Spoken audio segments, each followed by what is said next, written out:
Hello, and welcome to Punk Rock Tabletop.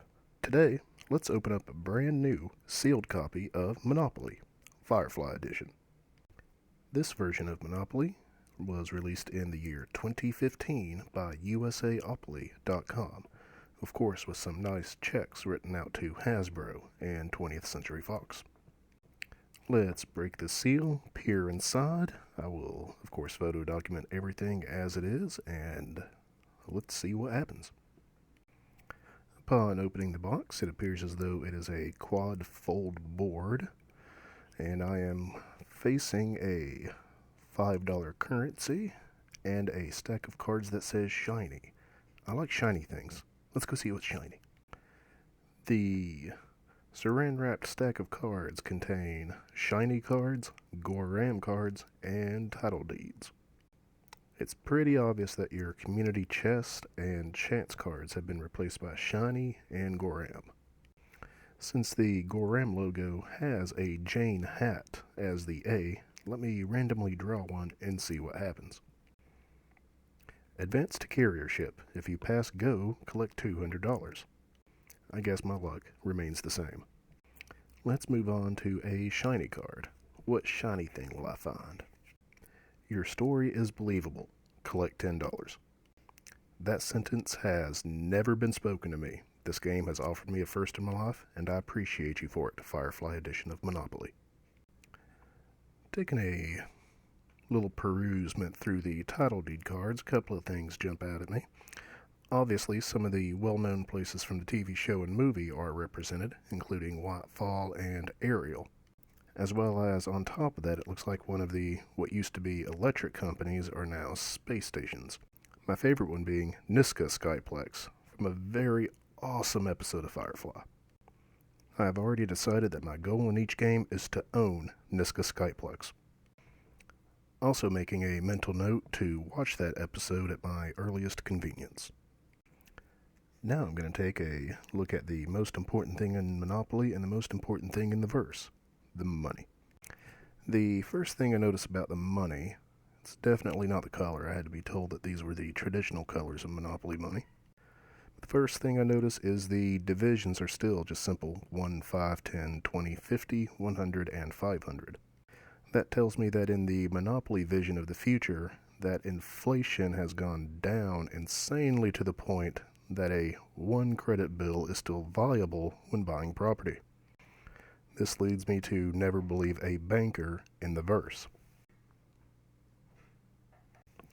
I guess unfortunately, at least when it comes to playing Monopoly with my special group, I'm always the banker because I don't trust any of them. I guess this creates a paradox in which I can't believe myself as a banker when it comes to Firefly Monopoly. Where's that shiny card when I need it? Moving on, let's take a look at the game board. Indeed, this game board does have Firefly painted all over it. Personally, I'm digging the art style and I like how it looks a little bit different than most Monopoly boards. The planets on each of the properties tend to overlap, which I kind of like. It sort of not exactly provides depth, but again, when you're dealing with planets, you don't want them perfectly center and all the same size and shape. The quad folding of the board I'm not a particularly big fan of, but what are you going to do? Let's take a look at what's left in the box. The upper left of the box contains 2 bags. One bag contains brown-colored hotels with dice.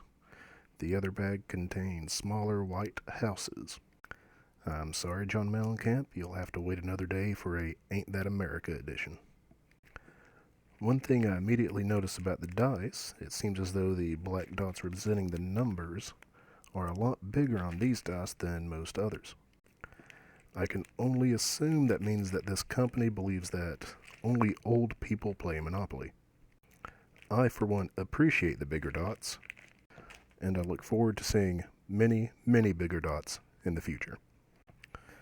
Time to take a look at the 6 game piece tokens that are included.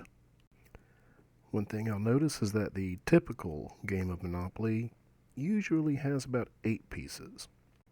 But I guess to be fair, I can rarely find 2 other people to play Monopoly with. I don't think we have ever had to scrounge for extra pieces because 8 tokens just weren't enough.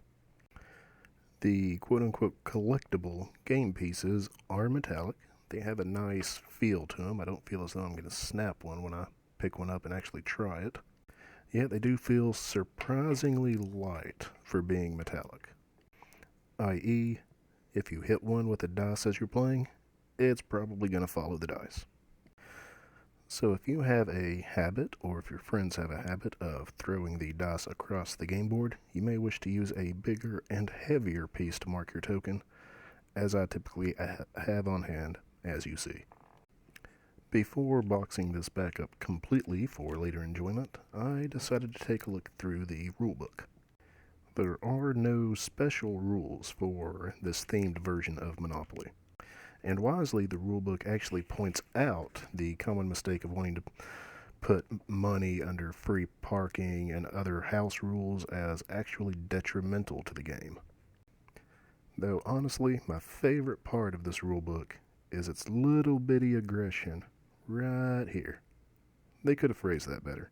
If they watch the show, they could have phrased that better.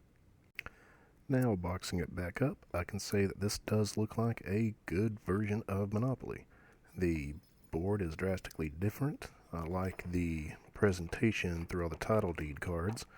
I'm still confused by the versus inflation or lack of. I would have enjoyed some sort of explanation why I could spend $5 and buy a property.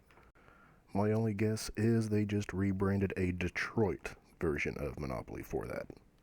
If this Firefly version of Monopoly looks like it belongs on your shelf, just like it looks pretty good on mine right now, go over to www.theculturecache.com.